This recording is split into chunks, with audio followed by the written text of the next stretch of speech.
So the number one thing that you'll need for ice fishing is, of course, your ice auger. This is 7.5 inches. Makes 7.5 inch hole. It's about 4 feet tall. Breaks down to two sizes, three different sizes. One's about 3.5 and then 3 feet.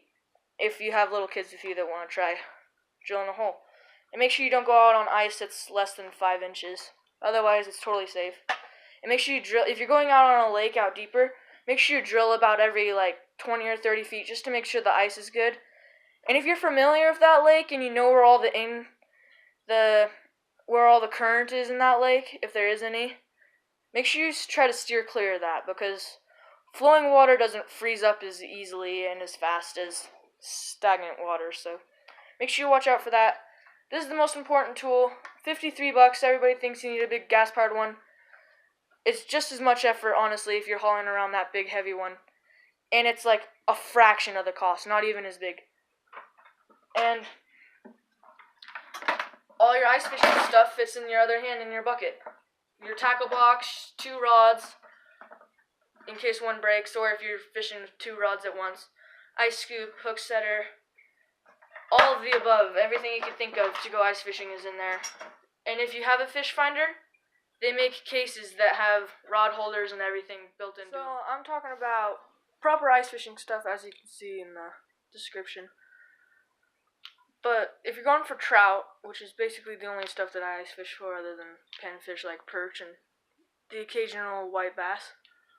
But for tiger trout, cutthroat, rainbows, the thing I've seemed to had a lot of luck on is a tube jig, just a simple tube jig. I like them in kind of brown and red, sometimes green. And you can just tip that little hook right there with just tip that with a little piece of shrimp. And then rod-wise, I always use 2 of them. One lighter action, one a little heavier for a automatic hook setter or something. And one, it'll be a little fragile in the end, so you can detect strikes and stuff if you are jigging. But then back here, power kicks in, so it's a little heavier duty, stronger rod. And this bobber is, I'll explain that later. And this is called an inline reel. I like it a lot because it just helps you reel in fish a lot faster. And it's just almost a little more tidy and convenient. It doesn't get tangled up like a spin reel does. It's almost like a fly reel and a bait caster mixed together. And for a jigging rod that you would hold in your hand, I always use I like real bright colors, like bright green, pink. For lake trout, I like white. I love using white for lake trout. And this is a little lighter rod, so I can detect those strikes in my hand a little better. And when I'm ice fishing, I always put my finger on the line right here, which is really light when I'm jigging. And then when I get a bite, that'll pull my finger off, and I know set the hook immediately. This one's on the spin reel, which is okay. It's pretty good. It doesn't really make that much of a difference, but I do like the inline reels a little more. One of the number one things you'll need is an ice scoop, which is very important unless you want freezing hands to scoop out all the ice that's forming and chunks of ice inside your hole. And this is a little contraption I like because if you don't have an automatic hook setter, you can put your rod in here, just like so. And you set this on the ice next to your hole, and what it'll do, it'll balance there. And when a fish bites, your rod will start dangling up and down, and you can see that forever. And sometimes you can get some bright colored duct tape and make a little flag on the tip of your rod, and that's always nice. Well, this I highly recommend, and it fits in the bottom of basically any 5-gallon bucket because it folds up like this.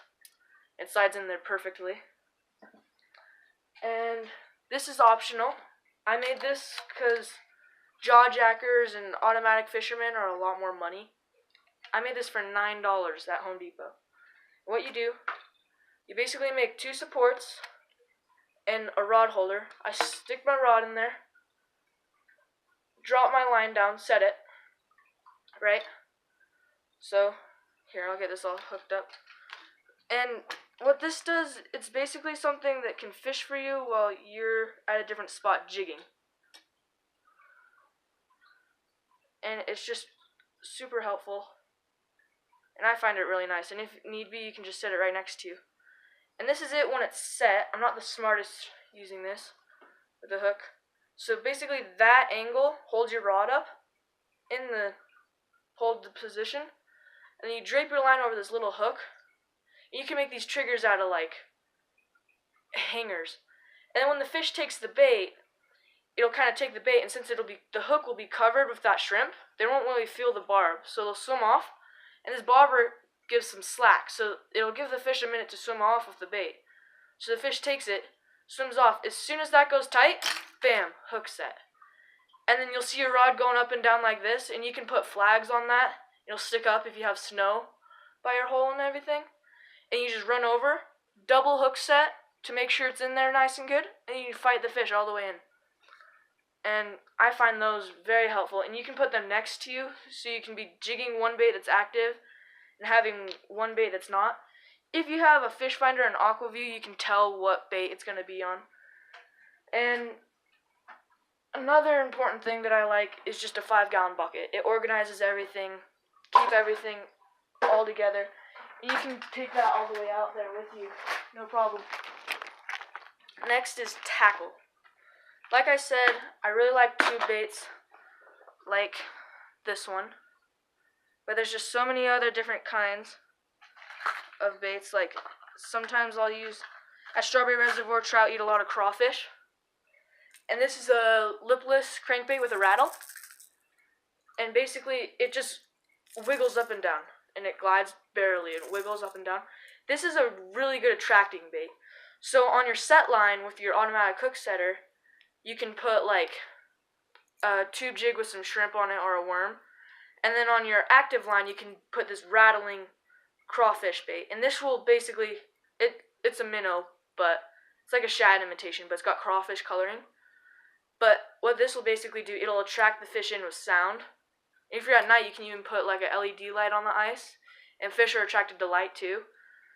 And this will just make a lot of noise. Fish will be like, "Huh, what's over there?" They'll swim over, and they'll see that shrimp on the crawdad, and they'll be like, "Feast, let's do this." And a few other things are like for like walleye jigs like this. I call them glide jigs, but you can call them anything. And sometimes I put stuff on this bottom hook, but I'd like to put it mostly on the nose to attract them, because they try to eat, most fish try to eat other fish from the head on because of the spikes on the fins of the bait fish. It kind of hurts the other fish when they eat them tail first. But if you put it on this bottom one, a little hunk of shrimp or some minnow head or something, it'll swim around, but it makes the action a lot worse. And there's all different kinds of colors. Like, I like red a lot. White works good for small lake trout and stuff, not really the big ones. Of course, you can always use any type of spinner. All spinners work. This one's purple, like a rainbow trout imitation, kinda. And the riprap, plastics, soft plastics, they work awesome. You can get bigger ones for like great big lake trout and grubs and stuff like that on jig head, and just jig that, and you can tip it with a night crawler and it works good. So there's an example of a little like shad imitation, little minnow bait fish. And then like little Cleos, one of my favorite spins. I've caught all my best brook trout on this thing. It's really good, because all these bumps on there reflect light from every direction, so it's almost hard not to get a fish's attention. And like I said, just some big grubs. Something like this in the water, it's about 4 inches. This is like whitish green coloring, because I put it in with some other green plastics and it got all stained weird. But you can tip that with a minnow and it'll kind of blend in with the tail. And in all, that'll be like a 4-inch bait fish, which is pretty good size. Like, smallmouth bass isn't going to go for that. And there's all different kinds. Black ones. Sometimes you can put a different colored head, like this one, and that head will attract it in on like a dark day. But they like to go for dark colors on dark days. So if it's like kind of cloudy-ish dark, go for a black grub. And like little, this is called a ripple shad imitation. And this little plastic thing just looks like a tail fluttering around. And you jig that up and down. It's got a little red on its cheek. Yeah, and all different kinds of grubs, like orange and yellow, just yellow. They all work, honestly. It just depends on the day. And for panfish, a lot of times I'll use these little glide jigs. And I'll catch them on just a glide jig, not even bait. Because that little thing looks like a freshwater shrimp, kind of, right? Looks just like a little freshwater shrimp. And this little fin on the back, when you pull it up, it darts to the side and then it glides down. Again, and that just gives you a lot more surface area in a small hole. And the green works real good. I actually caught my personal best on this. I haven't even bothered taking it apart. I wish I got a photo of that, but we were skiing up to a high mountain lake and my phone died before we could get a photo. And yeah, just a little paddle tail, green grub with some, I tipped it with nightcrawler and a little jig head. Stays on there nice and good. And I always try to make it so this is nice and even, never squiggly. Because that the fish just kind of looks like, what the heck is wrong with that? And they don't really want to eat it. This is just like a better shaped minnow pattern. But yeah, anything bait-wise pretty much works. It's all the best.